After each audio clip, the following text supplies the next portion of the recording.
Permita-me uma pergunta pessoal, bem direta. Você é uma pessoa ansiosa? Você é daquele tipo de gente que fica roendo as unhas? O problema está tão longe, mas você pensa que já bateu a sua porta? Você é daquele tipo de gente que quando não tem um problema, você acaba criando um porque não sabe viver sem problema? A ansiedade é considerada o mal deste século. Atinge pessoas de todas as faixas etárias, de todos os credos religiosos e de todos os estratos sociais. A ansiedade é excesso de futuro, assim como o estresse é excesso de presente e a depressão é excesso de passado. Há pessoas que vivem ansiosas e não vivem o hoje, porque antecipam os problemas, sofrem por eles como se eles estivessem acontecendo, e estatisticamente está provado que 70% dos assuntos que nos deixam ansiosos nunca vão acontecer. Mas, quando a pessoa se rende à ansiedade, ela sofre, então, duas vezes. Sofre antecipadamente, às vezes desnecessariamente, e quando o problema de fato chega, vai ter que sofrer de novo, já sem forças para enfrentá-lo. A palavra ansiedade, na língua grega, que foi escrito no Novo Testamento, significa literalmente estrangulamento, puxar em direção oposta, estrangular, tirar o oxigênio. Há muitas pessoas que estão estranguladas emocionalmente. Elas não vivem o hoje com medo do amanhã. Elas vivem acuadas e atormentadas, assombradas, com os problemas que possivelmente ocorrerão, mas sofrem como se já estivesse acontecendo. É nesse sentido que o apóstolo Paulo, mesmo preso na cidade de Roma, escrevendo a sua carta aos Filipenses, diz assim: não andeis ansiosos de coisa alguma. Em tudo, porém, sejam conhecidas diante de Deus as vossas petições, pela oração e pela súplica, com ações de graças.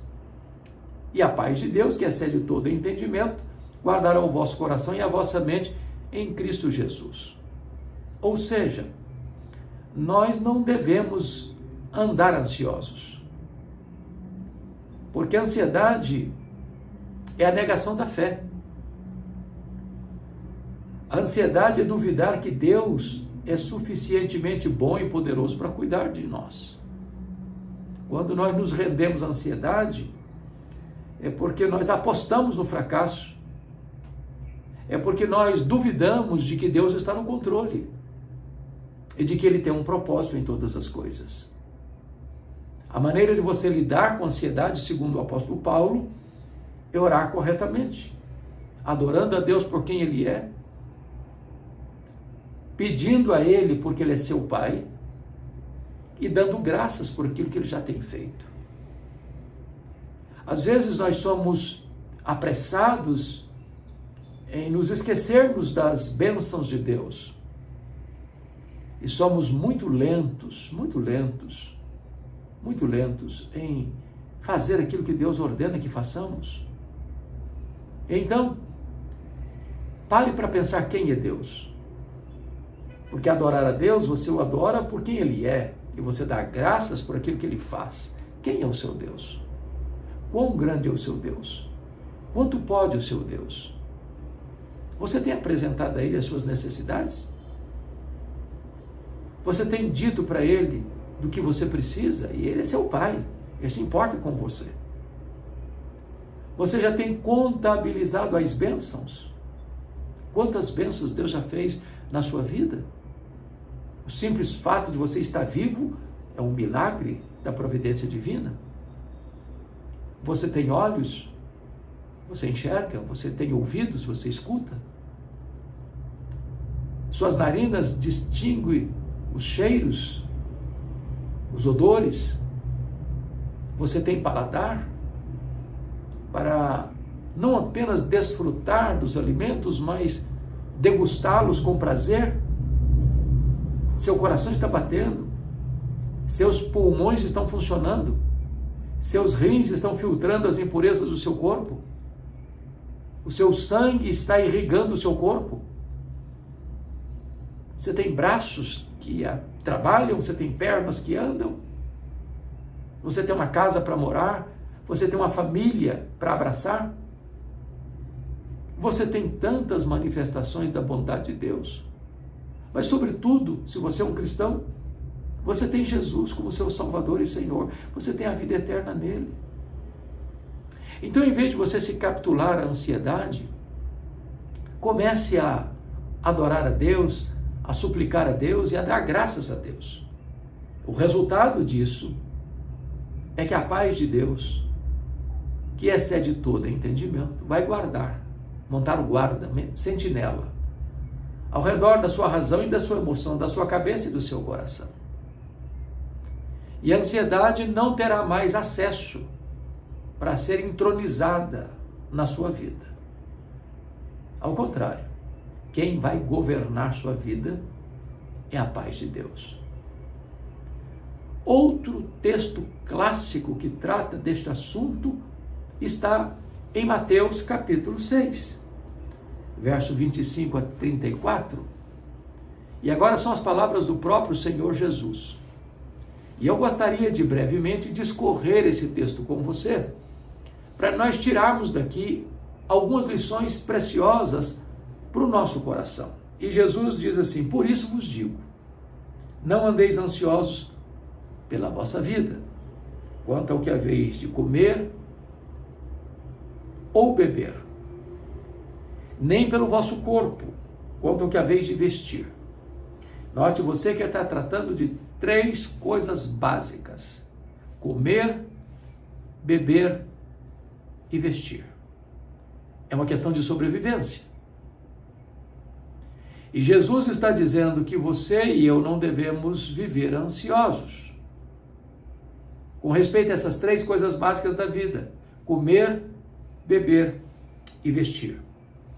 E Jesus faz uma pergunta: não é a vida mais do que o alimento e o corpo mais do que as vestes? E eu pergunto a você: quem dá a vida? Quem fez o seu corpo? Deus é o autor da vida. Foi Ele quem nos fez de uma maneira assombrosamente maravilhosa no ventre da nossa mãe. Foi Ele que nos entreteceu e nos conheceu quando nós éramos ainda uma massa informe no ventre da nossa mãe. Foi Ele que soprou sobre nós o fôlego da vida. É Ele quem cuida do nosso corpo. E agora, se Deus nos deu a vida, e se Deus nos deu um corpo, a vida e o corpo são mais do que esses elementos básicos: comer, beber e vestir. O que Deus já lhe deu é maior do que o alimento, do que a água e do que as roupas. Se Ele deu o maior, não daria o menor? Se Ele já fez um milagre, não faria agora a obra da providência? Esta é a pergunta de Jesus. No verso de número 26, Jesus vai ilustrar com respeito a essas 3 coisas: comer, beber e depois vestir. E ele diz assim: observai as aves do céu. Às vezes nós olhamos, mas não observamos. Às vezes nós tiramos foto, mas não observamos. Fazemos um filme, mas não observamos. Mas Jesus diz: observai. Observai as aves do céu. Não semeiam, não colhem, não ajuntem celeiro. Ou seja, elas não plantam, elas não colhem, elas não armazenam. Contudo, vosso Pai Celeste as sustenta. As aves não são agricultores. As aves não fazem colheitas. As aves não têm armazéns nem despensas. Nem por isso elas vivem ansiosas. porque sabem que o Pai as sustenta, o Pai Celeste. Então, Jesus aplica e diz assim: porventura não valeis vós muito mais que as aves? Ele não diz que você vale mais que as aves, você vale muito mais do que as aves. Embora devamos, de fato, cuidar da natureza, tanto da fauna quanto da flora, mas parece-nos que nós vivemos uma inversão de valores hoje, onde a sociedade dá mais valor aos animais e até às plantas do que ao ser humano. Hoje se mata as pessoas nas ruas. Parece que a sociedade não se importa mais. Mas sacrificar o animal, aí é um crime inafiançável. E eu não estou de forma nenhuma dizendo que você tem liberdade de sacrificar animais, sejam eles selváticos, sejam eles de outra forma. Não, não, não. Eu só estou reafirmando o que Jesus disse, que você, ser humano, criado à imagem e semelhança de Deus, vale muito mais do que as aves. Então, qual é o argumento de Jesus? É que se Deus cuida do menor, são as aves, Ele vai cuidar do maior, que é você. Se as aves, que são menores, não ficam ansiosas, e você que foi criado à imagem e semelhança de Deus, não deveria viver ansioso? Jesus prossegue com a seguinte pergunta: qual de vós, por ansioso que esteja, pode acrescentar um côvado ao curso da sua vida? Um côvado é uma medida de 45, 46 centímetros. Imagine que eu esteja muito ansioso porque quero prolongar os meus dias, prolongar a minha jornada, prolongar a minha trajetória em apenas 45 centímetros. Não vai resolver. Porque os destinos da nossa vida não estão nas nossas mãos, mas nas mãos de Deus. E ele prossegue agora, note comigo, no verso 28. Agora ele vai mudar a metáfora. Ele não vai dizer para você observar as aves dos céus. No verso 28 ele diz assim: e por que andais ansiosos quanto ao vestuário? Considerai como crescem os lírios do campo. Eles não trabalham nem fiam. Então veja você que agora tem um outro aspecto. Ele está olhando o vestuário. E agora a figura não é mais as aves dos céus. Agora a figura são os lírios do campo. Os lírios do campo não trabalham. Os lírios do campo não têm fábricas de roupa. E ele diz: eu contudo vos afirmo que nem Salomão em toda a sua glória se vestiu como qualquer deles. Ora, Salomão, que foi o rei mais rico, que viveu no fausto, no luxo, nos palácios ornados de ouro e pedras preciosas, não se vestiu com a beleza dos lírios do campo. Assim também, você não pode ficar ansioso quanto às suas vestes, porque na verdade Deus deu a você um corpo e deu a vida, e Ele cuida não só do que você come e bebe, mas também do seu vestuário. Então não há motivo para você andar e viver de forma ansiosa. Agora veja você, ora, se Deus veste assim a erva do campo que hoje existe e amanhã é lançada no forno, quanto mais vós outros, homens de pequena fé. Então não há razão para você viver ansioso, o seu coração perturbado de ansiedade. Não precisa. Porque se Deus veste de maneira tão bela, tão rica, tão majestosa, os lírios do campo, que hoje florescem, à tarde murcham e secam, quanto mais você, que é filho de Deus, que é amado por Deus, que é cuidado por Deus. Então, o Senhor Jesus está mostrando que a ansiedade é uma coisa inconsistente, incoerente, incompatível com a fé cristã. E Jesus prossegue assim: portanto, não vos inquieteis, dizendo que comeremos, que beberemos, ou com que nos vestiremos. A ansiedade, portanto, é falta de fé e inquietação. Inquietação, desconfiança, temor de que Deus não é suficientemente poderoso para cuidar da nossa vida. E ele prossegue e diz assim: porque os gentios procuram todas essas coisas, pois o vosso Pai Celeste sabe que necessitais de todas elas. Veja que ele não está prometendo luxo, ele não está prometendo aquilo que é supérfluo. Ele está falando de coisas essenciais da vida, que é comer, beber e vestir. É sobrevivência. É o básico. Os gentios se preocupam.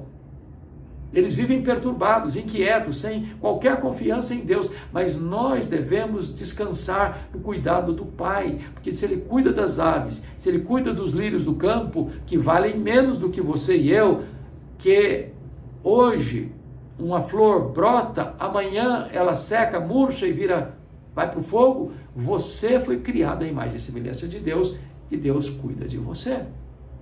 Então não ande ansioso. Aí Jesus dá o remédio, dá a solução. Ele aponta agora para a conclusão do assunto. Ele diz assim: buscai, pois, em primeiro lugar o reino de Deus e a sua justiça, e estas coisas vos serão acrescentadas, e todas essas coisas vos serão acrescentadas. Então, é buscar as primeiras coisas primeiro. É você colocar uma ordem de prioridade na sua vida. É você entender que Deus vem antes das coisas de Deus. Que o Deus das bênçãos é mais importante do que as bênçãos de Deus. Que quando você busca o reino de Deus em primeiro lugar, quando você cuida das coisas de Deus, Deus cuida das suas coisas. É Ele quem sustenta você. Ele é quem mantém o seu fôlego de vida. Nele vivemos, nos movemos e existimos. Ele que nos dá a vida, a respiração e tudo mais. Toda boa dádiva procede de Deus. Então descanse o seu coração. Não deixe a sua mente e o seu coração serem assaltados pela ansiedade.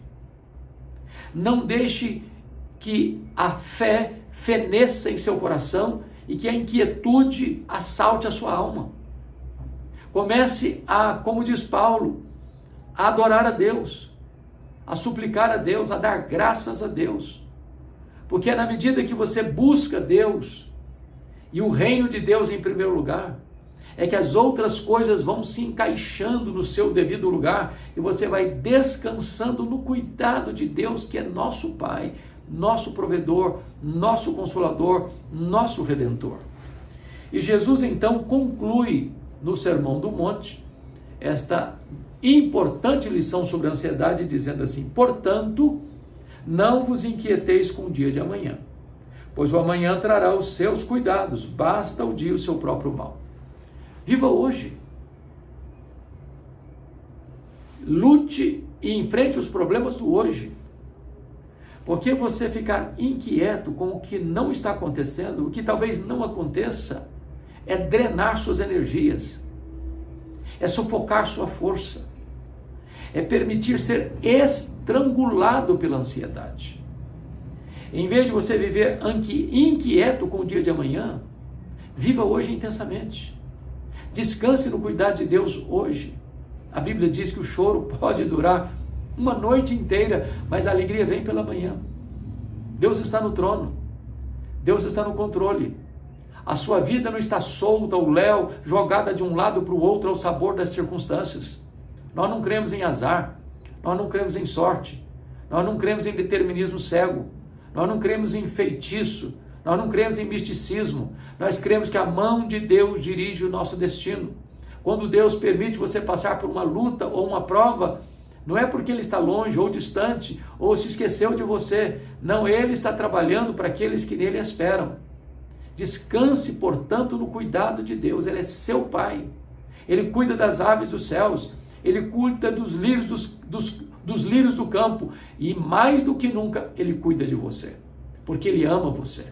E a prova do amor dele por você é que Ele enviou o seu próprio Filho, Jesus Cristo, para morrer na cruz do Calvário, para dar a você vida e vida eterna. Não viva mais ansioso. Não permita que você tenha esta corda no seu pescoço asfixiando você. Está na hora de você olhar para cima, olhar para Deus e saber que Ele é bom, saber que Ele é poderoso, e saber que Ele é suficientemente capaz de tomar conta da sua vida e conduzir você em triunfo. Que Deus abençoe o seu coração, que Deus abençoe a sua vida, que Deus abençoe a sua família.